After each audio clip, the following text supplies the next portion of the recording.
Hello students, আজকের ক্লাসে আমি তোমাদের ন্যাশনাল এসে রাইটিং কম্পিটিশনসের ব্যাপারে ইনফরমেশন শেয়ার করব, যেখানে পার্টিসিপেট করে তোমরা 30,000, 40,000, এমনকি 50,000 পর্যন্ত যেমন ক্যাশ প্রাইজ জিততে পারো। অন্যদিকে ন্যাশনাল সার্টিফিকেটও অ্যাচিভ করতে পারো। কোন কোন স্টুডেন্টসরা অ্যাপ্লাই করতে পারবে, কিভাবে রেজিস্ট্রেশন করবে, এলিজিবিলিটি ক্রাইটেরিয়া কি কি, কত টাকা পে করতে হবে নাকি কোনো রেজিস্ট্রেশন ফি নেই, কত তারিখে কম্পিটিশনস হবে, সমস্ত কিছু ইনফরমেশনস তোমাদেরকে কিন্তু দেব যদি তোমরা পুরো ভিডিওটা দেখতে চাও, এবং শুধুমাত্র তারাই দেখবে যারা এই জাতীয় কম্পিটিশনসে পার্টিসিপেট করতে আগ্রহী। তো চলো আর বেশি দেরি না করে আজকের এই কম্পিটিশনসের ব্যাপারে ডিটেলস ইনফরমেশন জেনে নিই। অডিট দিবসকে সেলিব্রেট করার জন্য আমাদের ভারতবর্ষের controller and auditor general third national essay writing competitions organise করেছে। ওকে, দেখো এখানে যে এসে রাইটিং কম্পিটিশনসটা করেছে তার মূল লক্ষ্য হলো to make the youth of the country aware of the institution of the CAG of India and appreciate the contribution of the CAG in promoting public accountability and good governance. কোন কোন স্টুডেন্টসরা এই কম্পিটিশনসে participate করতে পারে? আমাদের ভারতবর্ষে যে সমস্ত recognized university আছে তার মধ্যে এবং তার আন্ডারে যে সমস্ত ইনস্টিটিউশনস গুলো রয়েছে, যে সমস্ত স্টুডেন্টসরা অলরেডি এনরোলড রয়েছে বা সদ্য এনরোলড হয়েছে, যে কোনো কোর্স সে স্টাডি করছো, যে কোনো সাবজেক্টে স্টাডি করছো, সেই সমস্ত স্টুডেন্টসরা কলেজের এই কম্পিটিশনসে তোমরা পার্টিসিপেট করতে পারো। এবং বয়সের কথা যদি বলো, দেখো এখানে মেনশন করা আছে প্রত্যেকটা স্টুডেন্টের বয়স কিন্তু 1 আগস্ট 2024-এ 23 বছরের যেন একদম বেশি না হয়। যে সমস্ত employee audit Indian audit and accounts ডিপার্টমেন্টের মেম্বার্স রয়েছে, এমপ্লয়িজ রয়েছে এবং তাদের ফ্যামিলি মেম্বার্সরা এই জাতীয় কম্পিটিশনসে কিন্তু পার্টিসিপেট করতে পারবে না।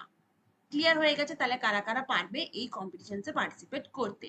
ওকে, পুরো কম্পিটিশনসটা অর্গানাইজ করা হবে পেন এবং পেপার মোডে, এবং প্রত্যেকটা স্টুডেন্টসকে বা পার্টিসিপেন্টসকে ফিজিক্যালি প্রেজেন্ট থাকতে হবে। কোথায়? আইডি এবং এডির যে সমস্ত ফিল্ড অফিসগুলো রয়েছে যেখানে যেখানে সেখানে, এবং কোথায় কোথায় আইএ এবং এডির ফিল্ড অফিসগুলো রয়েছে সেটা যদি জানতে চাও তাহলে কিন্তু এই যে এখানে তোমরা লিঙ্কটা আছে, এই লিঙ্কটাতে ক্লিক করলে তোমরা ডিটেলসে তার লিস্ট পেয়ে যাবে। এসে রাইটিং কম্পিটিশনসটা অর্গানাইজ করা হবে 4 অক্টোবর 2024 2:30 থেকে 4:30টার মধ্যে, মানে 2 ঘন্টা টাইম তোমরা পেয়ে যাবে।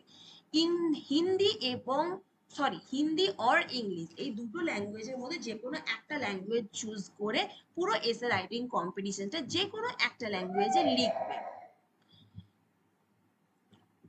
হিন্দি এবং ইংলিশ দুটো আলাদা আলাদা ল্যাঙ্গুয়েজ থেকে কিন্তু আলাদা করে তিন তিন তিন করে টোটাল 6 জন স্টুডেন্টসকে বা পার্টিসিপেন্টসকে সিলেক্ট করা হবে, এবং প্রত্যেকটা উইনার্স এর মধ্যে থেকে যে ফার্স্ট হবে তাকে 50,000, যে সেকেন্ড হবে তাকে 40,000 এবং যে থার্ড হবে তাকে 30,000 ক্যাশ প্রাইজ দেওয়া হবে। তাহলে এখানে তোমরা ক্লিয়ার হয়ে গেলে যে দুটো ল্যাঙ্গুয়েজ থেকে সেপারেটলি 3 জন করে টোটাল 6 জন ক্যান্ডিডেটসকে সিলেক্ট করা হবে।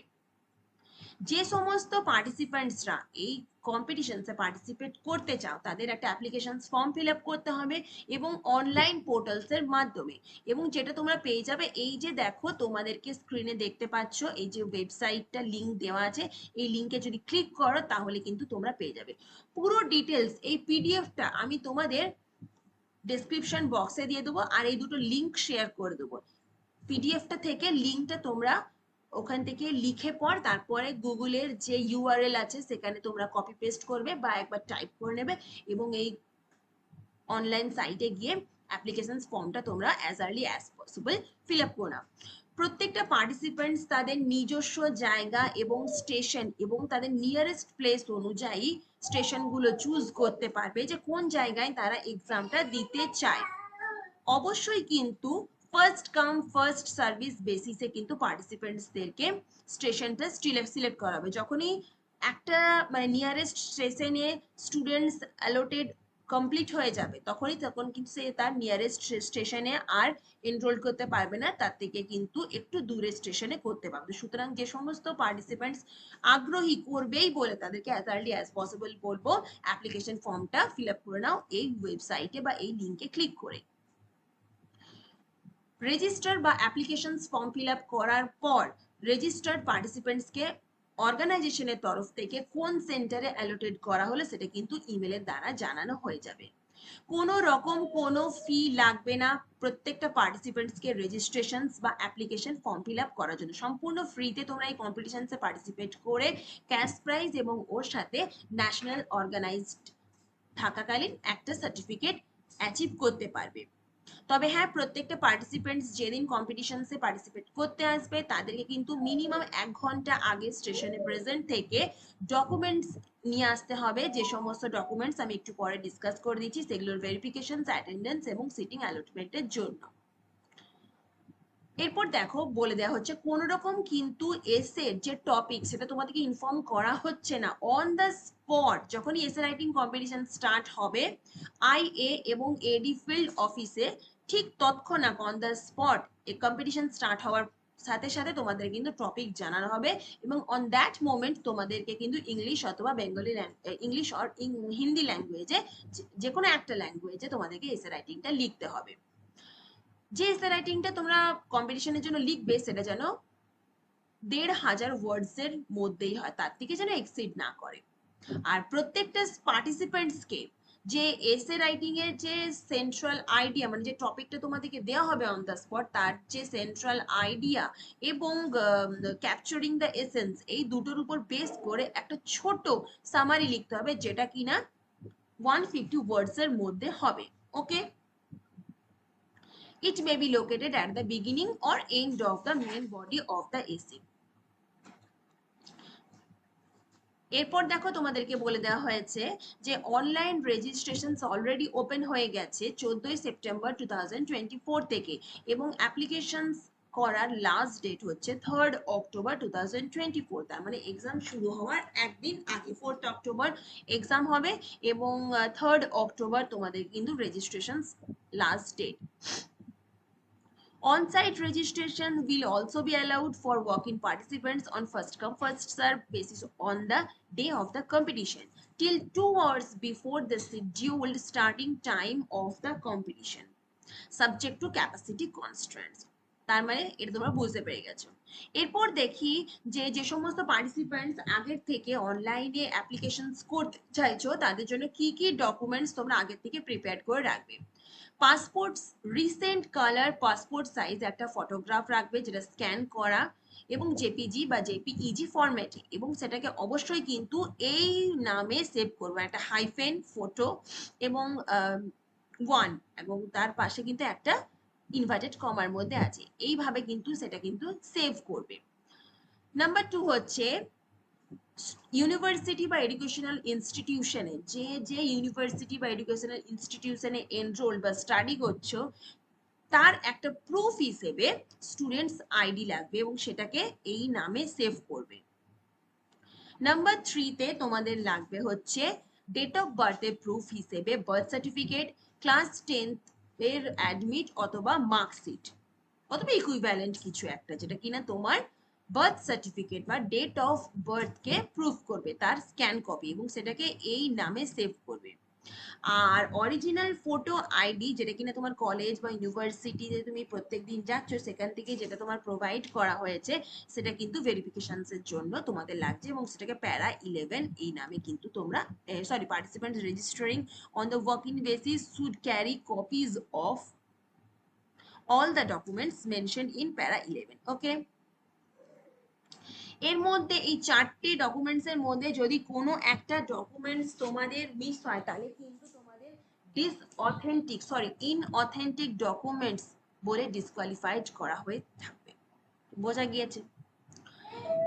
এরপর তোমাদের সাথে চলো একটু শেয়ার করি যে এসে রাইটিংটা কম্পিটিশনস এর জন্য তোমরা লিখবে কোন কোন ক্রাইটেরিয়ার উপর বেস করে তোমরা লিখবে, কারণ সেই সমস্ত ক্রাইটেরিয়ার উপর বেস করে ইভ্যালুয়েট করা হবে। Originality of thought and depth of knowledge, clear reasoning and quality of argument, critical analysis, structure structure and writing skill, এই চারটে টপিকের উপর বেস করে কিন্তু আমাদের কম্পিটিশনস এর এসে রাইটিংটা ইভ্যালুয়েট করা হবে। কারা ডিসাইড করবে, কারা ইভ্যালুয়েট করা হবে? ক্যাগের যে ইভ্যালুয়েশন কমিটি রয়েছে তারাই কিন্তু এই ইভ্যালুয়েট করবে এবং তাদের ডিসিশনসটা কিন্তু ফাইনাল হবে। রেজাল্ট ডিক্লেয়ার করা হবে 5th নভেম্বর 2024 এ। ক্যাগের যে ওয়েবসাইট রয়েছে www.cat.gov.in, national Asian writing competition 2024 এর যে পোর্টাল রয়েছে, যেটা স্ক্রিনে তোমরা এখন দেখতে পাচ্ছ, এই সেকশনে গেলে তোমরা 5th নভেম্বর রেজাল্ট ডিক্লেয়ার করা হবে এবং প্রাইজ দেওয়া হবে 16th November 2024 A. Details will be send to the prize winners separately. যে সমস্ত উইনার্স অলরেডি উইনার্স হবে তাদের যে রেজিস্টার্ড ইমেল আইডি, সেখানে তাদেরকে জানিয়ে দেওয়া হবে তারা উইনার্স হয়েছে এবং প্রাইজ কিভাবে ডিস্ট্রিবিউট করা হবে তার ডিটেলস জানিয়ে দেওয়া হবে। এখানে দেখো কয়েকটি ইনফরমেশন দেওয়া হয়েছে যে যারা কম্পিটিশনে উইনার্স হবে অর্গানাইজেশনের তরফ থেকে 10 দিনের মধ্যেই কিন্তু তাদের কিন্তু ইমেলের দ্বারা জানানো হবে অর্গানাইজেশনের তরফ থেকে রেজিস্টার্ড ইমেল আইডিতে পার্টিসিপেন্টসের, এবং ম্যাক্সিমাম 10 দিনের মধ্যে কিন্তু তাদেরকে কন্ট্যাক্ট করতে হবে অর্গানাইজেশনকে। যদি কোনো স্টুডেন্ট 10 দিনের মধ্যে কন্ট্যাক্ট না করে তাহলে কিন্তু তাকে ডিসকোয়ালিফাই করা হবে সেই পার্টিসিপেন্টসকে এবং নেক্সট এলিজিবল পার্টিসিপেন্টকে উইনার হিসেবে ডিক্লেয়ার করা হবে। তো সুতরাং মেল রেজিস্টার্ড ইমেল আইডি অবশ্যই তোমরা খেয়াল রাখবে পার্টিসিপেট করার পর। এবং যে সমস্ত পার্টিসিপেন্টস ধরো ফার্স্ট সেকেন্ড থার্ড হতে পারলে না কিন্তু পার্টিসিপেট করেছো, চিন্তা করবে না, প্রত্যেককে পার্টিসিপেশন সার্টিফিকেট দেওয়া হবে এবং সেটা কিন্তু ডিজিটাল ফরম্যাটে রেজিস্টার্ড ইমেল আইডিতে অর্গানাইজেশনের তরফ থেকে সেন্ড করে দেওয়া হবে। এছাড়া ক্যাগের বা অর্গানাইজেশনের আরো কিছু জেনারেল ইনস্ট্রাকশনস রয়েছে পার্টিসিপেন্টসদের জন্য, যেগুলো তোমরা একটু থরলি পড়ে নিতে পারো। আমি আর ক্লাসটা লেন্দি করলাম না। তাহলে সমস্ত ডিটেলস ইনফরমেশনস এবং এই পিডিএফটা তোমাদের নিচে দিয়ে দেওয়া রয়েছে, তোমরা সেখান থেকে আরেকবার খুব ভালো করে থরলি পড়ে তারপরে কিন্তু কম্পিটিশনসে পার্টিসিপেট করো। যদি কোন রকম কোনো কোয়ারিজ থাকে তাহলে কমেন্ট সেকশনে বা আমাকে তোমরা মেল করতে পারো। Thank you so much.